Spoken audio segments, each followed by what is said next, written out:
From the darkest reaches of space to the deepest corners of your mind.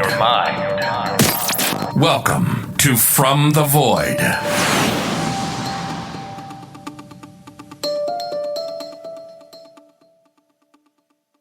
At this point, even non-UFO enthusiasts are at least somewhat familiar with the famous Tic Tac video, or the Go Fast video, or have at least heard of the Roswell incident or the Phoenix Lights.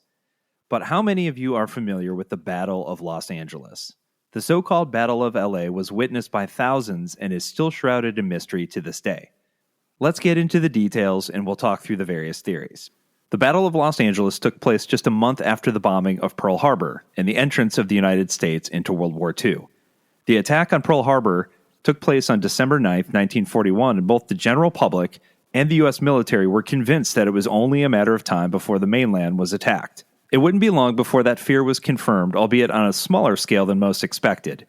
U.S. Secretary of War Henry Stimson had warned Americans that they should prepare for, quote, occasional blows from enemy forces. And mere days later, on February 23, 1942, a Japanese submarine surfaced off the coast of Santa Barbara, California, and fired over a dozen artillery shells at an oil field and refinery. Even though the attack resulted in no casualties and very little damage, it fed the fears that already existed within the public consciousness. Additionally, it marked the first time the mainland had been bombed during World War II. A day later is when things escalated to an entirely different level. On the evening of February 24, 1942, naval intelligence instructed units on the California border to prepare themselves for a potential Japanese attack.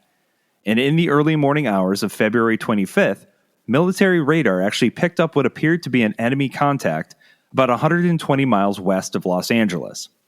Air raid sirens and a citywide blackout were quickly put into effect, and within minutes, troops had scrambled into place and manned the anti-aircraft guns and began sweeping the skies with searchlights. Just after 3 a.m., the shooting began. Multiple batteries opened fire in Santa Monica, at which point, quote, the air over Los Angeles erupted like a volcano.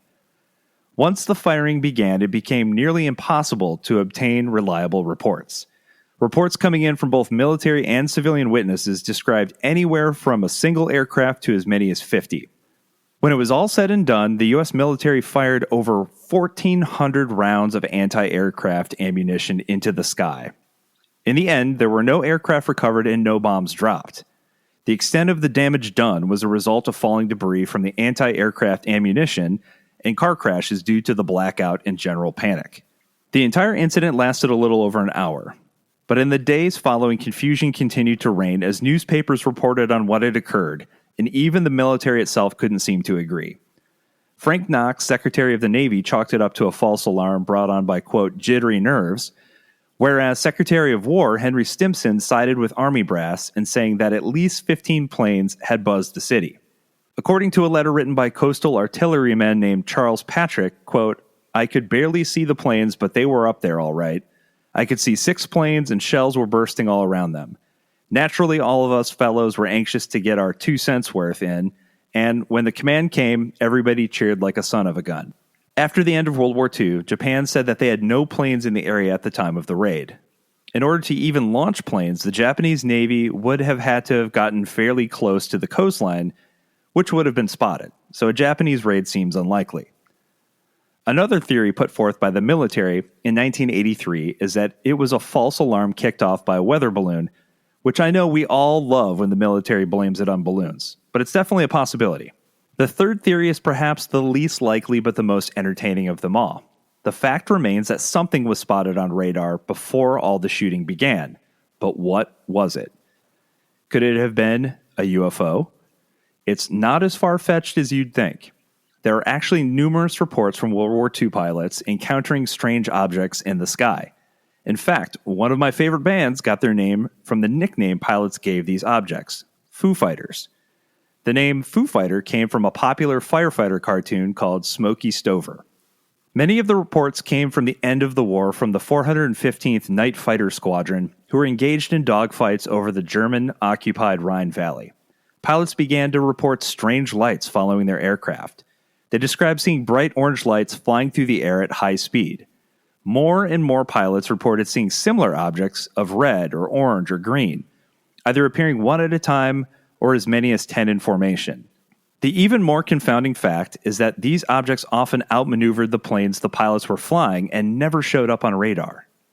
The reports were largely blamed on battle fatigue or explained away by saying the pilots had actually seen St. Elmo's fire, a natural occurrence.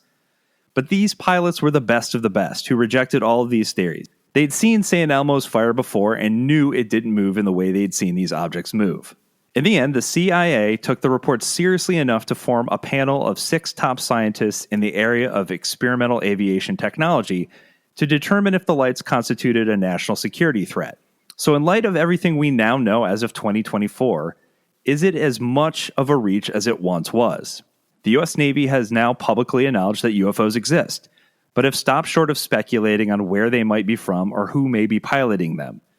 So, was the Battle of LA caused by UFO UAP that was here to observe? Or was it a weather balloon? I'll let you be the judge. Thanks for listening to From the Void. We'll be back next week with an all-new mystery, and until then, happy Halloween.